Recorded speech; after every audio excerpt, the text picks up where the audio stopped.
स्वामी समर्थ म्हणतात, आळस टाळा.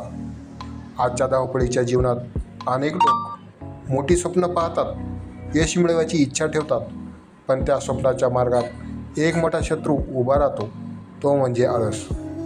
आळस हा माणसाच्या आयुष्यातील असा दोष आहे जो हळूहळू आपली क्षमता, आपली ऊर्जा आणि आपली प्रगती सगळं काही कमी करतो. आज याच विषयावर आपण एक महत्त्वाचा संदेश देणार आहोत. आळस सोडा, कर्माला लागा, कारण प्रयत्नाशिवाय यश मिळत नाही. आता आळस म्हणजे नेमकं काय असतं?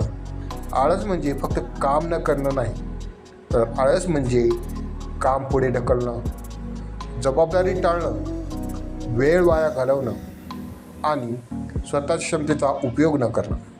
अनेक वेळा आपण म्हणतो, उद्या करू, आता नको, थोड्या वेळाने पाहू.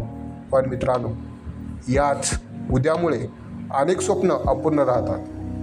तर स्वामी समर्थ सांगतात, जो माणूस आळशी असतो त्याच्याकडे संधी आली तरी ती टिकत नाही, पण जो माणूस मेहनती असतो त्याच्याकडे संधी आपोआप येतात. आळसामुळे माणूस हळूहळू मागे पडतो, पण परिश्रम करणारा माणूस थोडं थोडं पुढे जात राहतो. तर मी तुम्हाला एक गोष्ट सांगतो. एकदा एक तरुण स्वामीच्या दर्शनाला आला. तो खूप चिंतित होता. तो म्हणाला, स्वामी, माझ्या आयुष्यात काहीच यश मिळत नाही. मी खूप प्रयत्न करतो, पण काहीच होत नाही. स्वामी शांतपणे त्याच्याकडे पाहत होते. थोड्या वेळाने स्वामी म्हणाले, तू प्रयत्न करतोस की प्रयत्न करायचा विचार करतोस? हा प्रश्न ऐकून तो तरुण शांत झाला, कारण त्याला जाणवलं तो खरं तर प्रयत्न करत नव्हता, तो फक्त प्रयत्न करायचा विचार करत होता. तर आळस तुमच्या मनामध्ये कसा निर्माण होतो? तर आळस अनेक कारणामुळे निर्माण होतो. 1. भीती. कशाची? अपयशाची भीती. 2. सवय. काम पुढे ढकलण्याची सवय. 3. मोबाईल आणि सोशल मीडिया. 4. तर आपले ध्येय स्पष्ट नसणे. जेव्हा माणसाकडे स्पष्ट ध्येय नसतं तेव्हा त्याला मेहनत करण्याची प्रेरणा देखील मिळत नाही. स्वामी समर्थ सांगतात, कर्म करा, प्रयत्न करा, देव तुमच्या पाठीशी उभा आहे.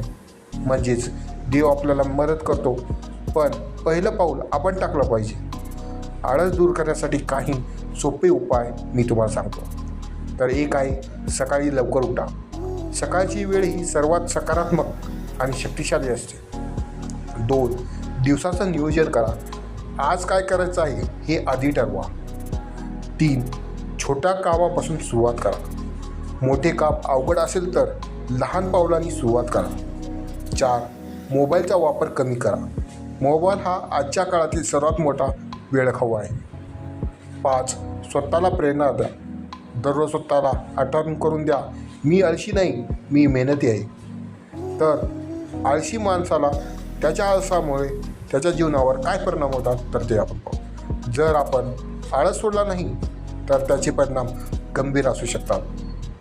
तर त्याचे परिणाम, संधी हातातून निघून जातात, आत्मविश्वास कमी होतो, इतर लोक पुढे जातात आणि आपण मागे राहतो. पण मित्रांनो, चांगली गोष्ट अशी आहे की आळस ही कायमची गोष्ट नाही, ती सवय आहे आणि सवय बदलता येते.